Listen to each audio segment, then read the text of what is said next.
कि दर्पण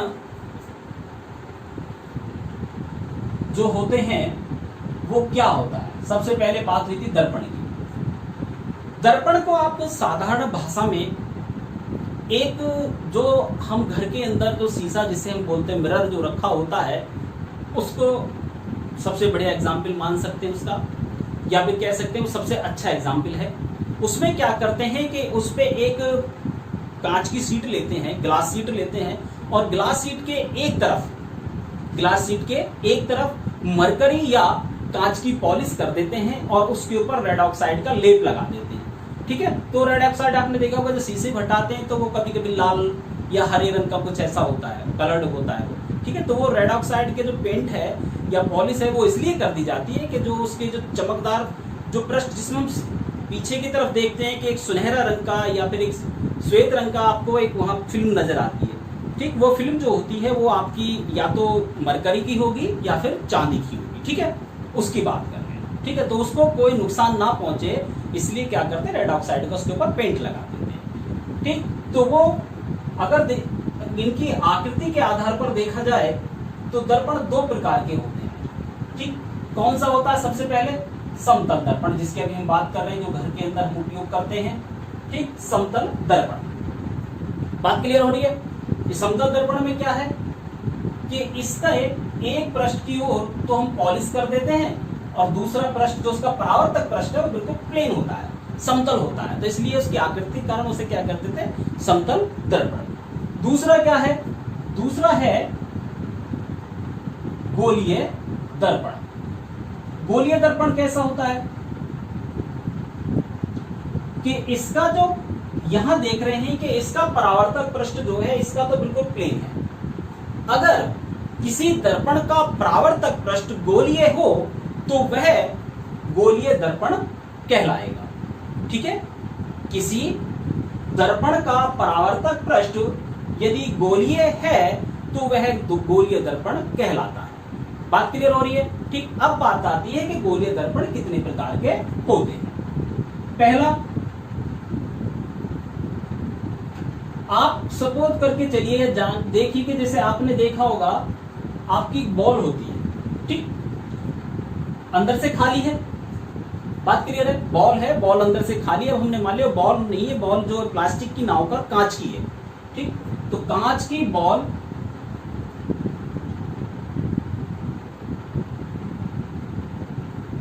बात क्लियर हो रही है? कांच की बॉल है। ठीक, आपने क्या किया, उसे कहीं से या किसी एक पॉइंट, इसका एक केंद्र है, यहां से लिया और इसे काट दिया।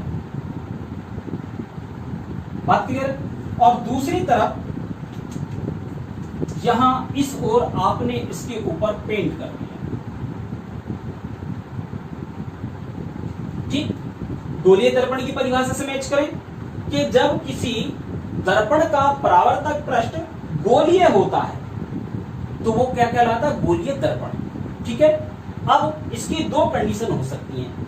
अगर यही अभी तो हमने एक बार पॉलिश इसके कहां से करी है, अंदर की बाहर की ओर से की है। अब सपोज करो अगर हम इसकी पॉलिश इस कांच की बॉल पर पॉलिश या किसी इसके पृष्ठ पर, खंड पर, या फिर किसी कटे हुए हिस्से पर, जो भी आप बोलना चाहे, इस पर पॉलिश अगर हम अंदर की ओर से कर दें तब ये भी तो हो सकता है। ठीक है, तो इसमें क्या हो रहा है, यहां भी इसका परावर्तक पृष्ठ कैसा है, गोलीय है। पर इस तरह से देखने पर क्या लग रहा है कि ये अब आपके गोलीय दर्पण दो प्रकार के हो चुके हैं, इनकी आकृति के आधार पर, या फिर इनके आपने जो पॉलिश वाला जो पृष्ठ है उसे परिवर्तन करने के साथ ही उसके प्रकार भी बदल रहा है। तो जब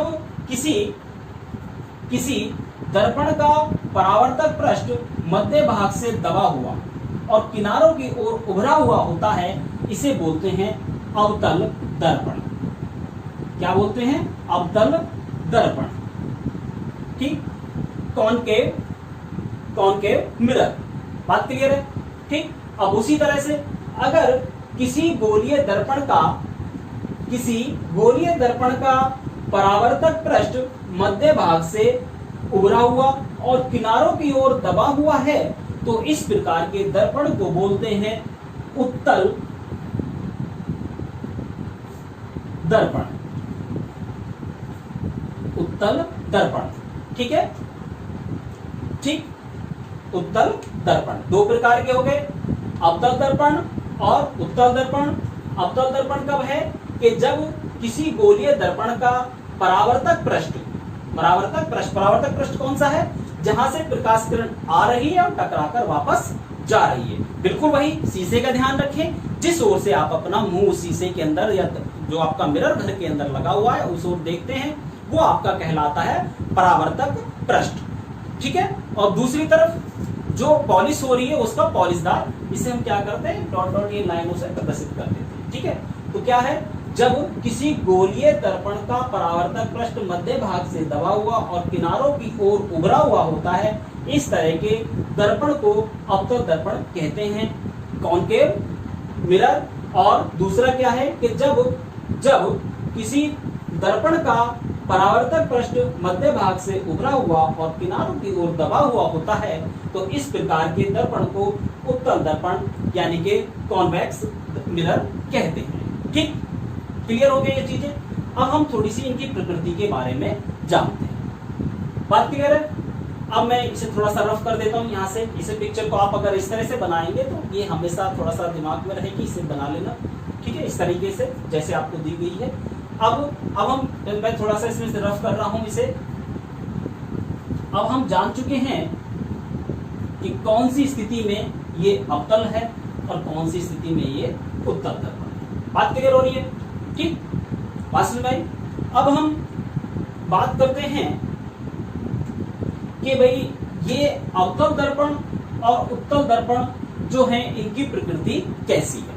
बात क्लियर है। ये 1 नंबर का सवाल हाई स्कूल में अक्सर पूछा जाता है, ठीक है, बात समझ रहे हो। तो यहाँ इसको पहले हम नंबर 1 से ही चलते हैं, इसे नंबर 1 डाल लेते हैं और इसका नंबर 2, ठीक है। नंबर 1 अवतल दर्पण। अवतल दर्पण के बारे में हमने देखा क्या है कि जब किसी गोलीय दर्पण का परावर्तक पृष्ठ मध्य भाग से कैसा है, मध्य भाग से दबा हुआ और किनारों की ओर उभरा हुआ होता है, तो इसे अवतल दर्पण कहते हैं। अब हम बात कर रहे हैं इसकी प्रकृति की, इसके नेचर की। इसका ये करता क्या है, जब अभी हमने बात करी थी कि जब भी हम किसी भी दर्पण के लिए या लेंस के लिए हम किरण आरेख खींचेंगे तो हमेशा आप जो प्रकाश किरण होगी, जैसे सामने खड़े हुए हैं आपके, जो आपका लेफ्ट हैंड साइड है, इस ओर से जो आपका दर्पण है उस ओर आपतित होती है, ठीक। तो ये क्या करता है, इस दर्पण जब ये आपतित प्रकाश किरण इस दर्पण से टकराती है तो टकराने के पश्चात ये मुख्य अक्ष की ओर झुक जाती है। बात क्लियर है, ठीक। इसी तरह से दूसरी एक प्रकाश किरण है और ये भी क्या करेगी, टकराने के पश्चात मुख्य अक्ष की ओर ही झुक जाएगी। किसी मुख्य अक्ष पर किसी एक बिंदु पर जाकर ये मिलती हैं। बात क्लियर है, बात समझ रहे हो। तो जहां जिस बिंदु पर ये जाकर मिलेगी ये कहलाएगा इसका फोकस बिंदु। बात क्लियर है, ठीक। बात समझ रही है। तो ये क्या कर रहा है कि जितनी भी प्रकाश किरणें हैं, कौन सा, अवतल दर्पण, ये क्या कर रहा है कि जितनी भी प्रकाश किरणें हैं उसे किसी एक बिंदु पर फोकस कर रहा है, ठीक। तो इस तरह के दर्पण की जो प्रकृति होती है वो होती है आपकी अभिसारी प्रकृति। कैसी, अभिसारी प्रकृति,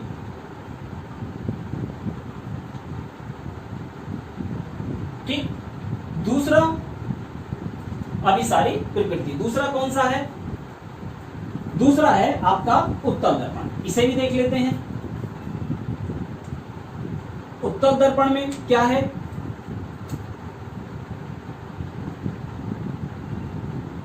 मुख्य अक्ष बना लेंगे, ठीक। मुख्य अक्ष इसके ऊपर आप उत्तल दर्पण बना लेंगे। उत्तल दर्पण का आपको पता है कि वह गोलीय दर्पण जिसका परावर्तक पृष्ठ मध्य भाग से उभरा हुआ और किनारों की ओर दबा हुआ होता है। ठीक, बात क्लियर है? बात समझ में? तो इसमें क्या करते हैं, जब इसके ऊपर कोई प्रकाश किरण आपतित होती है तो वह परावर्तन के पश्चात अभिलंब से बाहर की ओर मुख्य अक्ष से बाहर की ओर फैल जाती है।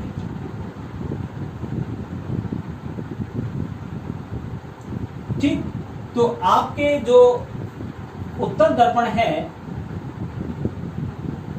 उत्तल दर्पण अब इसकी प्रकृति कैसी हो गई? अपसारी प्रकृति। ठीक है। अवतल दर्पण क्या काम करता है? जो प्रकाश किरणें हैं उन्हें मुख्य अक्ष के किसी एक बिंदु पर फोकस कर देता है, केंद्रित कर देता है। इसलिए अवतल दर्पण की प्रकृति अभिसारी प्रकृति होती है, यानी कि कन्वर्जेंट नेचर होता है। और दूसरा उत्तल दर्पण वो क्या करता है, वो प्रकाश, जब इसके ऊपर प्रकाश किरणें आपतित होती हैं तो परावर्तन के पश्चात प्रकाश किरणों को ये फैला देता है। इसलिए इसकी प्रकृति होती है अपसारी प्रकृति, यानी कि डायवर्जेंट नेचर। ठीक।